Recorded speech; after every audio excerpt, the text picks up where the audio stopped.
Bonjour à toutes et à tous. C'est un spinoziste qui vous parle. Un spinoziste qui va aujourd'hui se poser avec vous la grande question que tous les spinozistes redoutent. Peut-on dépasser Spinoza? Dépasser Spinoza non pas pour le plaisir, mais parce que les progrès de la recherche scientifique imposent parfois à la philosophie de repenser la réalité à partir de zéro, de partir sur de nouvelles bases. La question que nous allons étudier aujourd'hui est exactement la question que s'est posée Spinoza et que se sont posés tous les philosophes avant lui. Qu'est-ce que la réalité? Et nous allons voir ensemble qu'il existe désormais des systèmes de pensée qui nous invitent à revoir totalement ce que nous entendons par réalité. Des systèmes de pensée déroutants qui nous montrent que la réalité n'est peut-être absolument pas ce que nous croyons. Alors, avant de commencer à tout remettre en question, on va d'abord définir la réalité telle que nous l'entendons habituellement. La réalité, c'est tout simplement ce qui existe effectivement, indépendamment de nos illusions ou de notre imagination. L'appareil avec lequel vous écoutez ce podcast est réel. Vous-même qui m'écoutez, vous êtes une personne réelle. L'endroit dans lequel vous êtes, peu importe que ce soit votre appartement ou une rame de métro, est réel. Et ainsi de suite. La ville dans laquelle vous vivez, tout comme la planète sur laquelle nous sommes, et au-delà l'univers tout entier, constituent l'ensemble de la réalité. Et depuis 2500 ans, les philosophes, pour comprendre la réalité, utilisent un mot très important, un concept central, le concept de substance. Si l'on demande à Aristote ce qu'est la réalité, il nous répond que la réalité, c'est un ensemble de substances. Prenons l'exemple d'une pomme. Une pomme peut être rouge ou verte, mûre ou encore un peu dure, sucrée ou acide, mais toutes ces qualités peuvent changer sans que la pomme cesse d'être une pomme. Ce qui demeure à travers ces changements, c'est sa substance. Une pomme reste une pomme. Pour le dire plus simplement, la substance, c'est ce qui fait qu'une chose est ce qu'elle est. Les qualités peuvent varier, mais la substance, ce que nous appelons une pomme, reste la même. Et c'est cette permanence qui constitue la réalité profonde de chaque chose, alors que ces qualités sont simplement des accidents. Prenons un autre exemple, votre personne.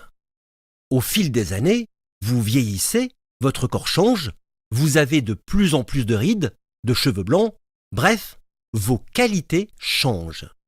Mais depuis le jour de votre naissance jusqu'à votre dernier souffle, vous restez cependant la même personne.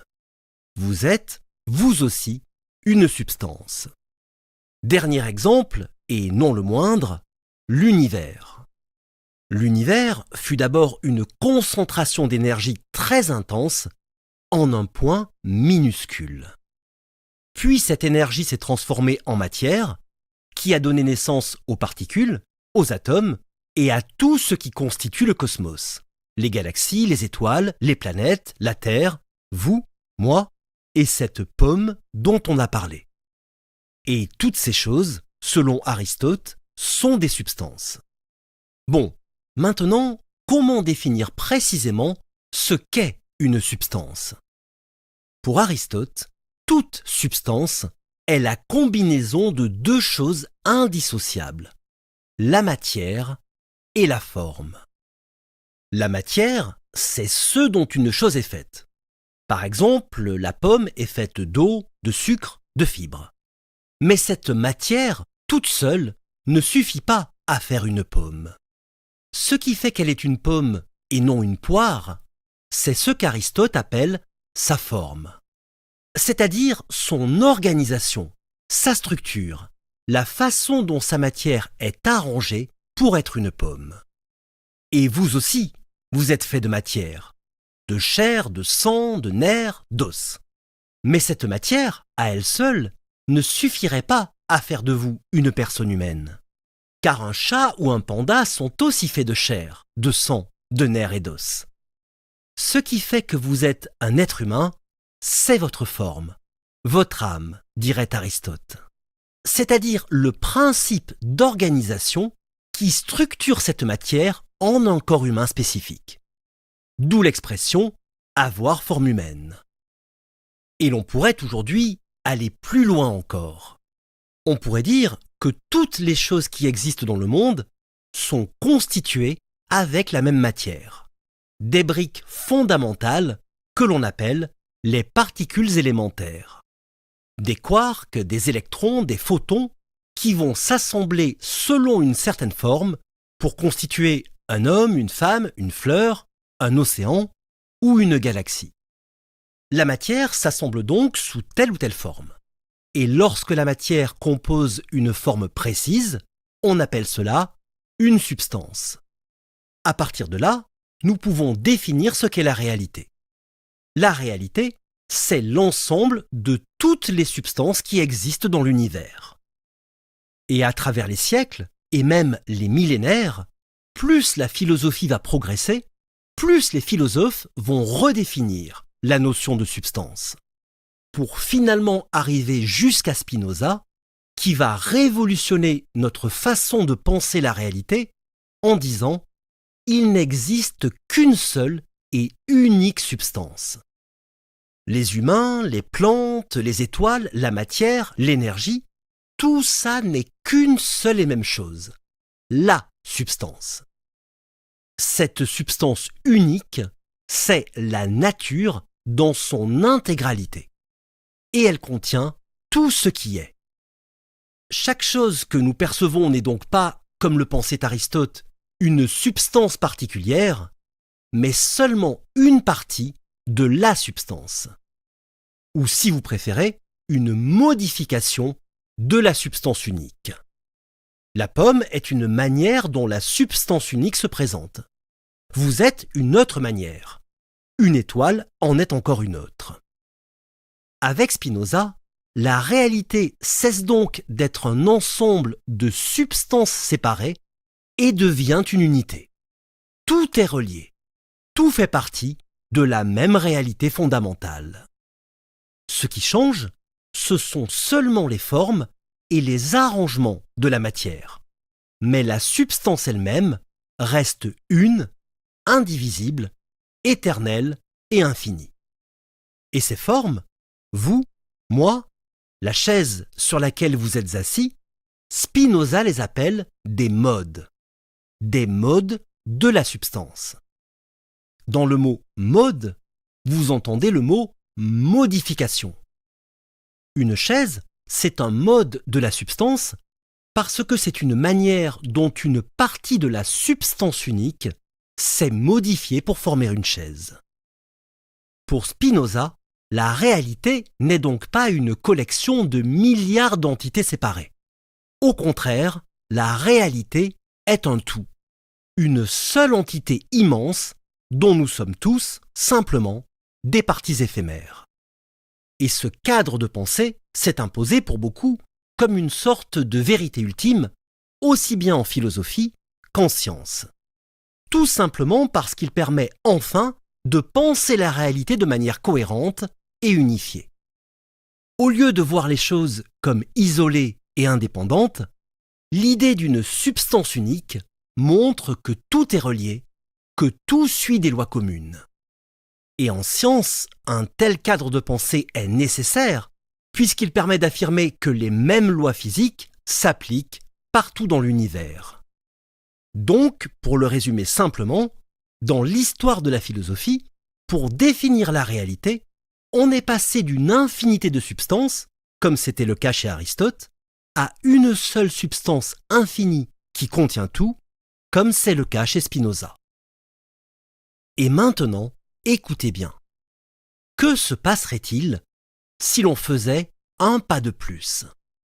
Si l'on allait encore plus loin que Spinoza et qu'on affirmait « il n'y a même pas une seule substance ». Toute notre manière de penser serait renversée. révolutionner. Et l'on serait obligé de redéfinir complètement ce que l'on appelle la réalité. Eh bien, c'est précisément ce que propose la philosophie antisubstantialiste.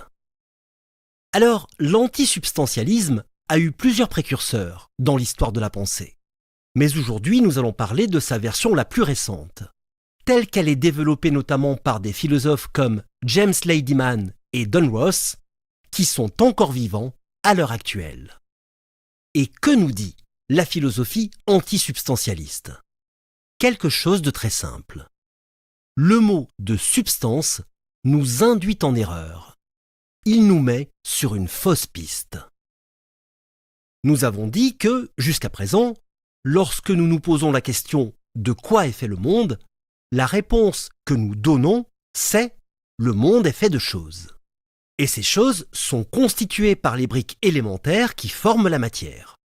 Sans ces briques de base, il n'y a plus de réalité. Eh bien, la philosophie antisubstantialiste nous dit exactement le contraire.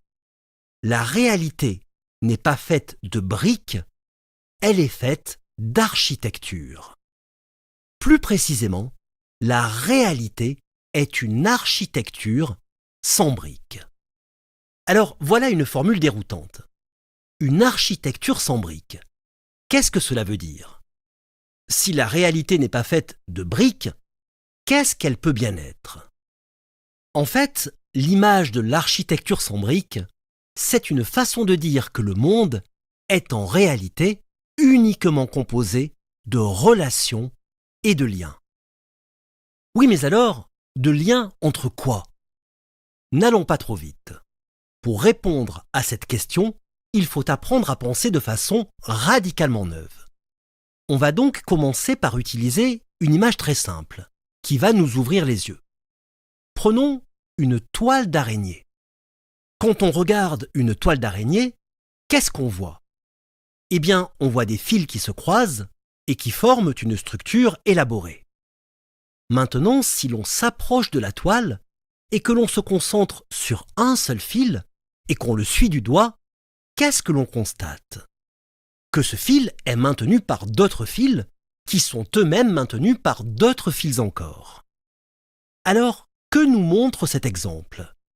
Eh bien que la réalité de la toile n'est pas dans les nœuds, mais dans l'ensemble des tensions et des liens qui la constituent. Si vous demandez où sont les nœuds, dans quoi existent-ils? La réponse, c'est ils n'existent que les uns par rapport aux autres. Cette image de la toile d'araignée est très pertinente car elle nous permet de visualiser une idée qui est totalement contre-intuitive pour nous. Une toile d'araignée, ce n'est pas un ensemble de nœuds reliés par des fils. C'est précisément l'inverse. Ce sont les fils, le réseau de relations qui existent d'abord. Les nœuds, ce ne sont que les points où les fils se croisent. Ce sont des conséquences du réseau. En clair, ce sont les relations qui créent les choses et non les choses qui sont reliées entre elles. Et maintenant, transposons cette image à une plus vaste échelle. Les nœuds de la toile d'araignée, on pourrait dire que ce sont les briques de la réalité. Mais justement, ces nœuds n'existent pas eux-mêmes.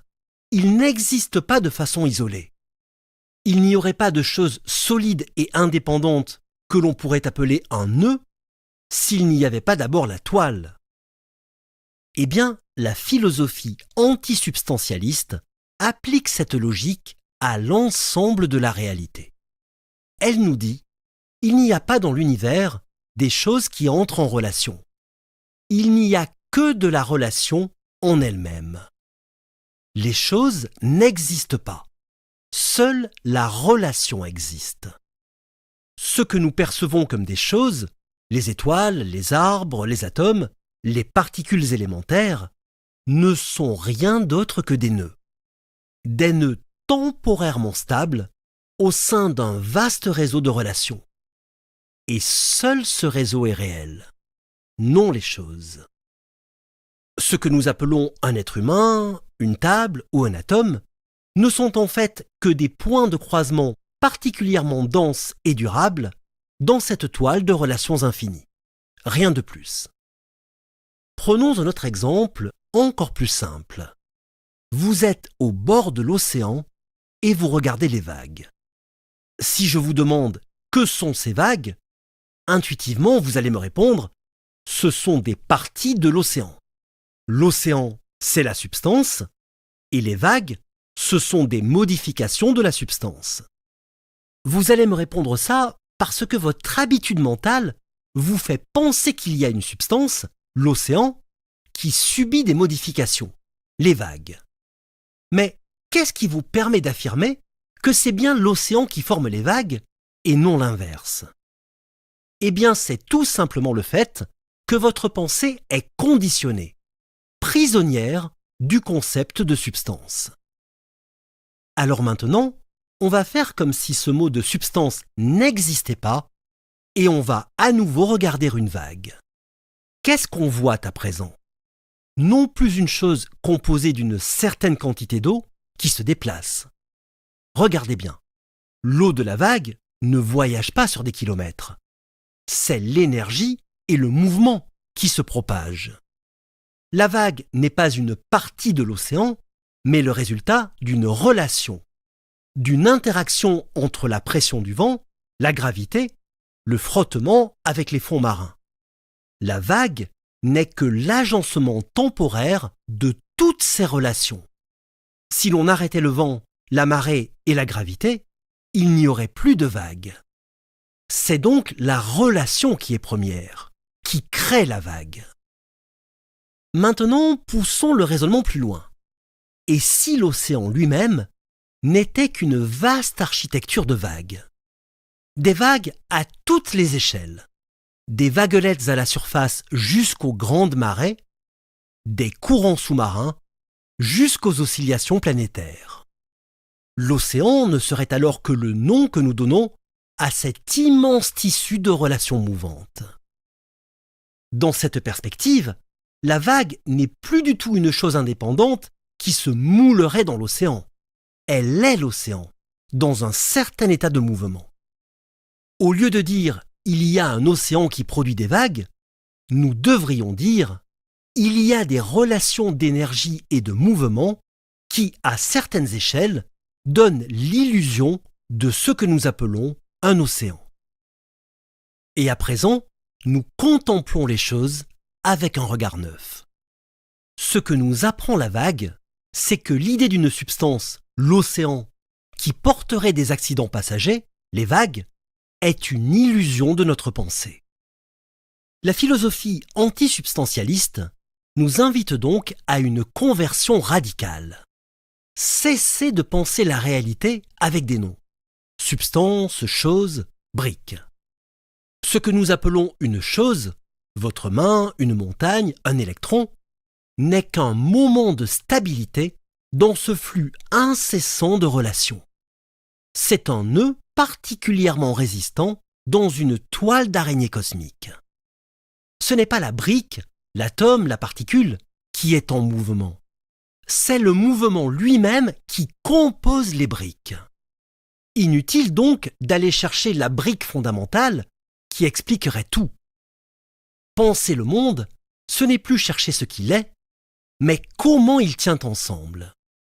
Et il tient ensemble uniquement par la force et la densité de ses liens. La relation est donc la seule vraie réalité. Mais alors, que faut-il en conclure? Que les choses n'existent pas? Que l'eau n'existe pas?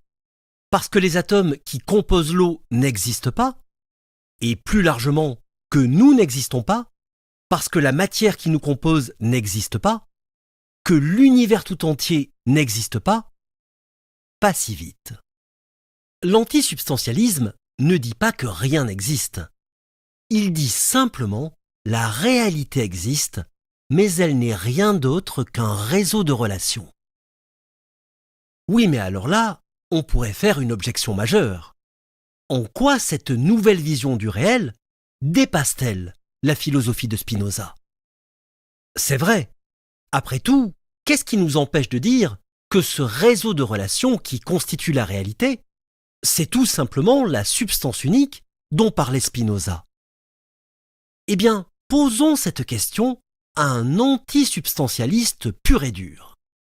Imaginons même une discussion entre Spinoza lui-même et notre antisubstantialiste.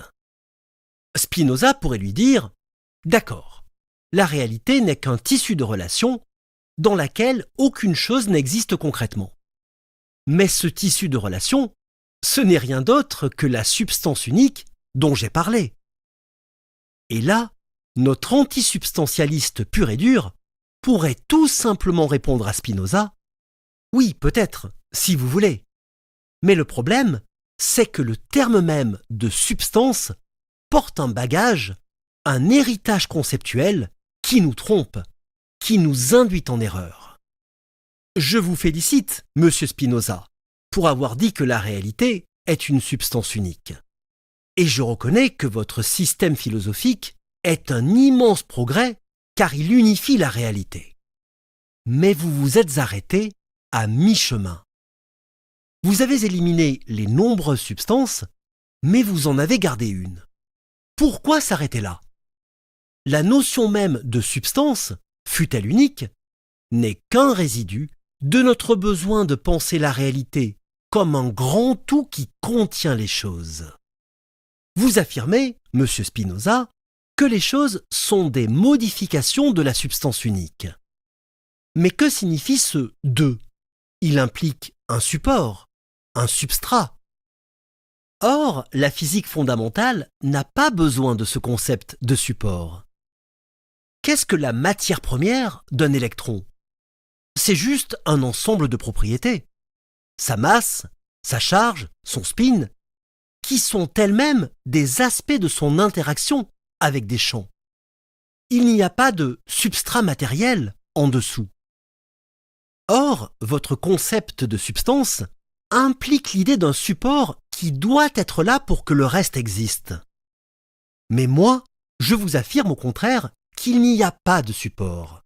Il n'y a que le mouvement et l'organisation. Les propriétés et les relations sont tout ce dont nous avons besoin pour expliquer la réalité. Et ne cherchez pas à décrire une meilleure substance que celle que vous avez trouvée. Débarrassez-vous simplement de ce mot et reconstruisez votre philosophie en partant du principe que le concept de substance est superflu, inutile et même trompeur. Que pourrait répondre Spinoza à un argument aussi solide? Eh bien, il pourrait peut-être rétorquer « Donc, si je vous comprends bien, vous me reprochez d'avoir remplacé une multitude de briques par une seule méga-brique que j'appelle la substance. Et vous me dites qu'il serait temps que je prenne conscience que le concept même de brique, de chose, était une illusion depuis le début. Mais en fait, cher monsieur, cela ne montre pas du tout que j'ai tort. La substance, cette seule et unique réalité que je décris, n'est pas une méga-brique. Elle est la puissance même d'exister. L'activité incessante qui se manifeste dans absolument tout. Quand je dis que les différentes choses sont des modifications de la substance, je n'entends pas par là qu'elles sont des accidents d'une matière première passive, comme la vague le serait pour l'océan. Au contraire, la substance est une pure puissance productrice, et toutes les choses particulières qui existent ne sont que l'expression nécessaire et active de cette puissance. Supprimer le mot de substance, c'est enlever le nom de ce tout nécessaire qui garantit l'ordre et l'unité de vos relations. Où trouvez-vous la loi qui régit votre réseau? La vérité, mon cher antisubstantialiste, c'est que votre architecture sans briques n'est, philosophiquement parlant, rien d'autre que la substance infinie. Sauf que vous l'avez privé de son nom le plus précis parce que vous avez peur de la philosophie, parce que vous redoutez le langage. Mais regardez où cela vous a mené. Vous avez supprimé le mot, mais vous avez conservé la chose. Libre à vous de supprimer les mots. Mais moi, j'ai fait bien plus. En parlant de substance unique, j'ai précisé le sens des mots. Parce que vous pouvez multiplier les fils de votre toile d'araignée, les croiser à l'infini, sans l'unité qui les soutient tous, sans la cohérence interne qui les rend possibles, il n'y aurait pas de toile du tout, et toutes vos relations tomberaient dans le néant. Allons, cher ami, faisons la paix. Au fond, ne sommes-nous pas en train de décrire la même réalité, mais avec des vocabulaires différents? Vous parlez d'architecture sans briques, je parle de substance infinie se modifiant éternellement. Mais dans les deux cas, nous affirmons l'interdépendance totale de tout ce qui existe. Bon, alors si je me suis permis de faire parler Spinoza, c'est pour vous démontrer que la physique moderne, notamment la mécanique quantique, ne remet pas vraiment en cause la philosophie de Spinoza. Il se pourrait même, en un sens, qu'elle en donne une version plus radicale et épurée. C'est là que ça devient très intéressant. Parce qu'après tout ce qu'on a dit, on peut maintenant interpréter Spinoza à la lumière de la physique moderne pour en faire un précurseur génial du relationnisme. Puisque, pour Spinoza, les choses isolées, comme une pierre ou une personne, ne sont pas des substances indépendantes, puisque leur identité et leur persistance sont entièrement déterminées par leur relation à l'ensemble de la substance unique. Autrement dit, à leur relation avec toutes les autres choses. Si on définit la substance non pas comme un support matériel, mais comme l'ensemble unique de tous les événements et de leurs relations, alors la physique moderne ne remet pas en cause sa philosophie. Au contraire, elle la confirme, en lui donnant une formulation mathématique et physique plus précise et plus radicale. Arrivés au terme de cet exposé, nous pouvons peut-être dire ce que signifie être spinoziste aujourd'hui. Être spinoziste au XXIe siècle, ce n'est pas lire Spinoza comme un dogme, comme une sorte de Bible rationnelle dont le but ultime serait de nous conduire vers le bonheur. Ça, c'est du Spinoza bon marché, et Dieu sait qu'il fait recette. Non, être spinoziste aujourd'hui, c'est savoir que le temps est venu de célébrer de nouvelles noces entre la science et la philosophie. Des noces qui nous ramènent, après une longue errance, à notre premier amour de la connaissance. Quand, au tout début de l'histoire de la pensée, la philosophie et la physique n'étaient qu'une seule et même chose. Parole de philosophe.